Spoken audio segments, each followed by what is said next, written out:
The landscape I have chosen for this assignment is the Ted Ensley Gardens in Topeka, Kansas.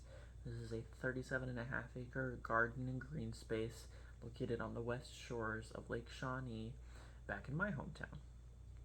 Now, the purpose of the park was to kind of revitalize and repurpose several of the lake's unused parking spaces, recreational facilities, stuff that never really saw use over the years.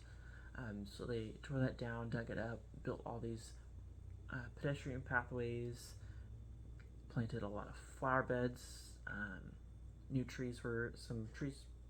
species of trees were planted in the area to kind of help revitalize this green space.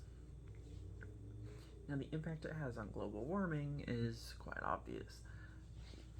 Greenery, flowers, the trees in the area kind of help clean the air or create this cooling effect against urban heat islands of the heavy traffic use in the area, especially since it is nearby a high dense or fairly densely populated suburban neighborhood. But the effects global warming has on it is, since this park space heavily relies on local rainfall, human interaction is been kept to a minimum, except for the annual planting of the local tulip species for the tulip festivals that Topeka does every year.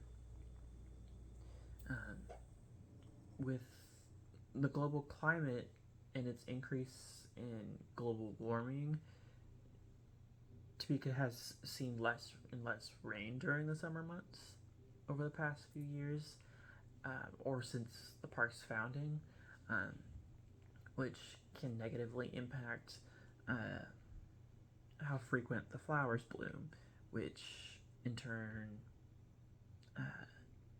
affects local insect species, birds, and other wildlife.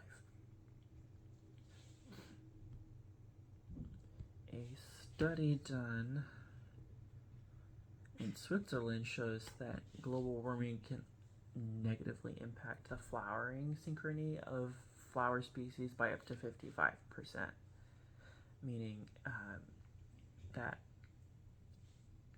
by pretty much half of a certain species may not flower, or may flower later or bloom too late. And then that was done over a 15-year period of observations of 72 various species.